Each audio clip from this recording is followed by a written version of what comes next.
আসসালামু আলাইকুম। আজকে রান্না করা হবে গরু মাংস আলু দিয়ে রান্না করা হবে। খেতে অত্যন্ত মজাদার গরু মাংস, তার সাথে রসুন আছে। ছেলেমেয়েরা আলুটা পছন্দ করে, এই জন্য গরু মাংসের সাথে আলু দেওয়া হবে। খেতে কিন্তু দুর্দান্ত মজাদার টেস্টফুল। এই রেসিপির মধ্যে দেওয়া হবে পেঁয়াজ কুচি, রসুন কুচি, তার সাথে আছে আদা বাটা, রসুন বাটা, পেঁয়াজ বাটা, জিরা বাটা, মরিচের গুঁড়া, হলুদের গুঁড়া, ধনের গুঁড়া, স্বাদ মতো লবণ, তেজপাতা, গরম মশলা দিয়ে রান্নাটা করা হবে। এগুলো এই গরম মশলার মধ্যে দেওয়া হবে। মাংসটা কষার পরে আলুটা দেওয়া হবে। ফ্রেশ মাংস আছে, আবার হাড়ও মাংস নিয়েছি। তার সাথে যে রসুনটা, এভাবে রসুন, গোটা রসুন দিলে খেতে আরও ভালো লাগবে। তাই কলিজাও আছে, দিয়ে রান্না করা হবে। আলুটা এভাবে কেটে নিয়েছি, এটা আপনাদের পছন্দ মতো আপনারা কেটে নেবেন।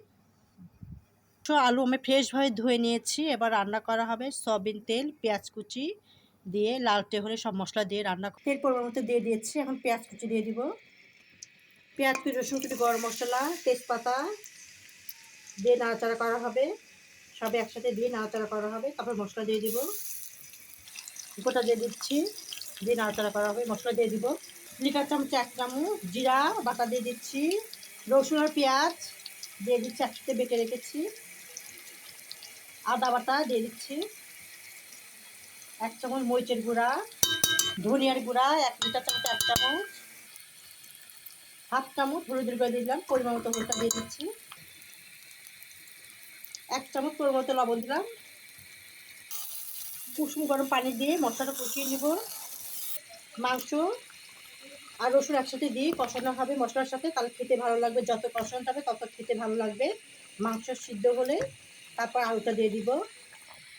মশলাটা কষিয়ে নিচ্ছি, যত কষানো যাবে তত ভালো লাগবে। সামান্য কুসুম কুসুম গরম পানি দিয়ে আমি মাংসটা কষাই নিচ্ছি।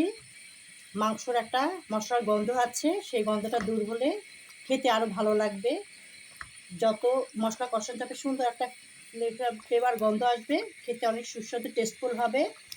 আমি নাড়িয়ে চাড়িয়ে উল্টিয়ে এপাশ ওপাশ করে মশলাটা কষাই নিচ্ছি। আলু দিব, আলু দিয়ে আর একটু নাড়াচাড়া করা হবে, আলুর সাথে সিদ্ধ হয়ে যাবে। কাঁচামরিচ দিয়ে দিচ্ছি,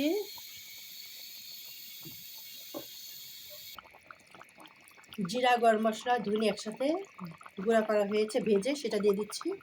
সুন্দর এক স্মেল গন্ধ হবে, খেতে আরও সুস্বাদু হবে। সুন্দর একটা গন্ধই আরও মশলাটা কষানো হবে, আরও খেতে ভালো লাগবে। একটু নাড়াচাড়া করে নিব, নাড়াচাড়া করে নিচ্ছি।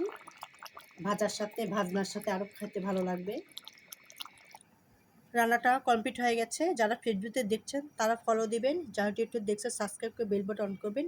পরপর নোটিফিকেশন ভিডিও যারা আপনারা দেখতে পারেন লাইক করতে পারেন। আপনাদের কাছে আন্তরিক শুভেচ্ছা ভালোবাসা রইল। আল্লাহ হাফেজ।